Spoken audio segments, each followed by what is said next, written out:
Eke Hamdi, j'ai 23 ans, j'habite à Miané, dans une campagne tout proche d'Abbeville. Je suis suivi par la mission locale depuis un an. Parcours professionnel, donc j'ai eu un bac ST2S. Ensuite, je suis parti à la fac en STAPS. J'ai un bac plus 2 en STAPS APA. Donc APA, c'est aide à la personne pour les personnes handicapées ou âgées. Depuis 2014, je travaille, je fais les centres. Cette année, je suis fait 2 colos. Donc l'animation, c'est vraiment le métier où j'adore. Enfin, c'est le truc où je suis le plus à l'aise. J'ai participé au service volontaire européen au Portugal, à Amarante. Alors j'ai envie de partir faire une expérience à l'étranger car c'est très bénéfique par rapport à mon projet professionnel. Ça m'aide aussi à avoir confiance en moi parce que là je vais partir tout seul. Ça m'aide à découvrir d'autres paysages, d'autres personnes, d'autres façons de travailler aussi. Alors j'ai participé à un service volontaire européen au Portugal. Ça a consisté à faire de l'animation pour les personnes âgées, pour des personnes handicapées. Et j'ai été dans des écoles aussi, pour des petits de maternelle et de primaire. Donc j'ai été accueilli par la Casa de Juventud, où il y a plusieurs personnes, plusieurs jeunes, qui viennent en service volontaire.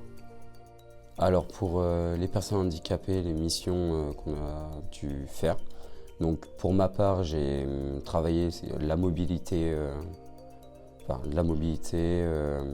les faire progresser sur leurs mouvements. Nous avons aussi fait des ballons en farine, c'est ça. Donc ça c'est pour les sens, pour le toucher. Pour les personnes âgées, c'est surtout pour leur rendre le sourire, pour participer avec eux à des activités sportives mais adaptées pour eux. Et pour les enfants, donc on leur a fait apprendre un petit peu le français. Mais on aurait pu faire des activités sportives comme des activités manuelles, c'est ce qu'on a fait. On a fait des origamis avec eux.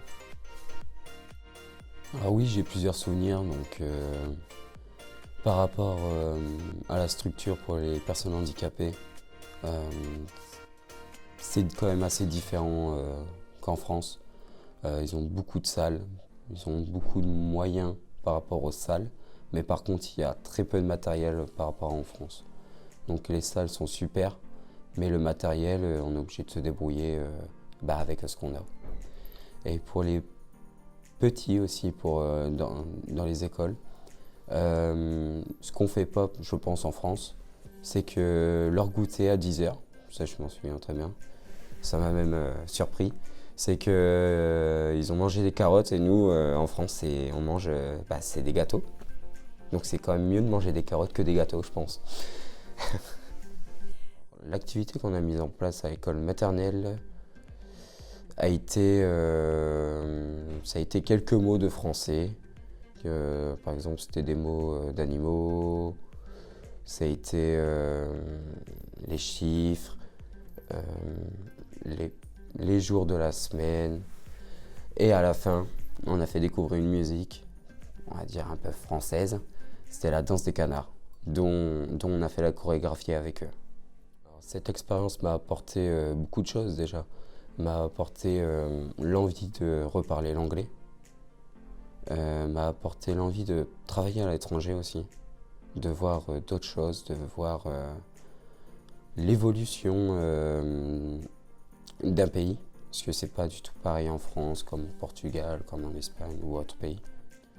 Donc oui, ça a bien confirmé mon projet professionnel, car j'ai fait une formation pour être avec les personnes handicapées.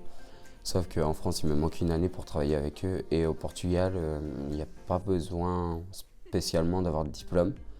Et je pense que les personnes qui travaillaient là-bas ont bien vu que j'avais beaucoup d'idées pour les personnes handicapées, même pour les personnes âgées.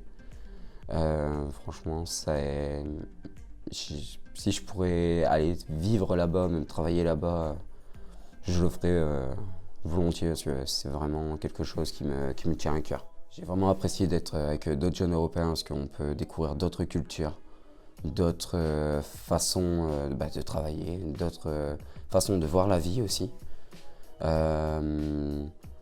Donc moi je suis resté beaucoup avec le groupe des Espagnols qui étaient avec nous, qui habitaient vers Barcelone.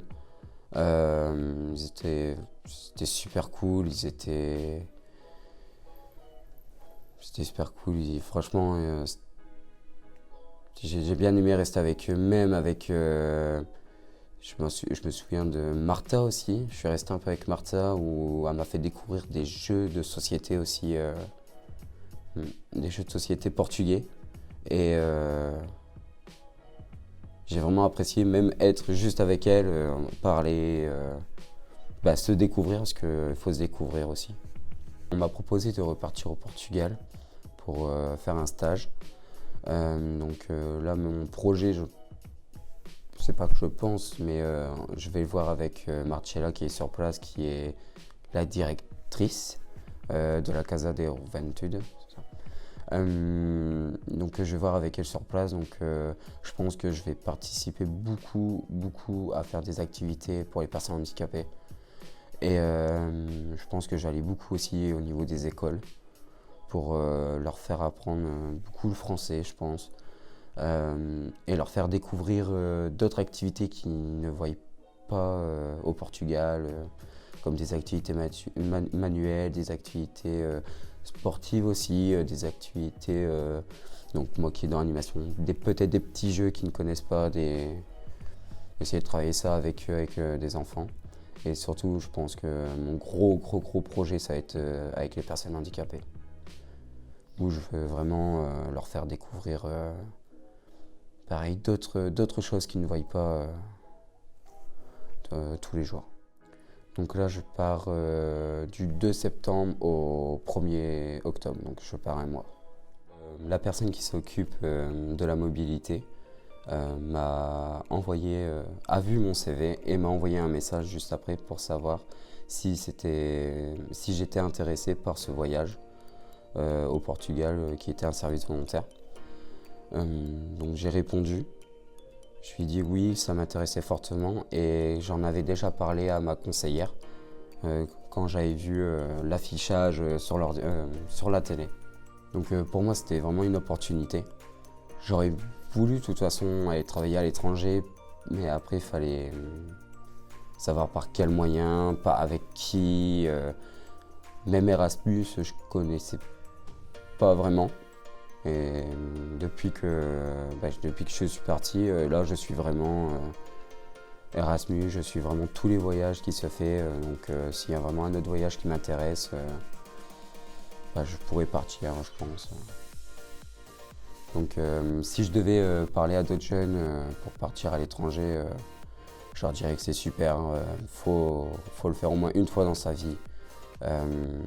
Faut voir d'autres cultures, il faut aller voir comment les personnes se portent, comment ils se portent envers nous, les Français, ou même envers d'autres étrangers qui viennent dans leur pays. Mais je pense que c'est vraiment au niveau des cultures où c'est le top.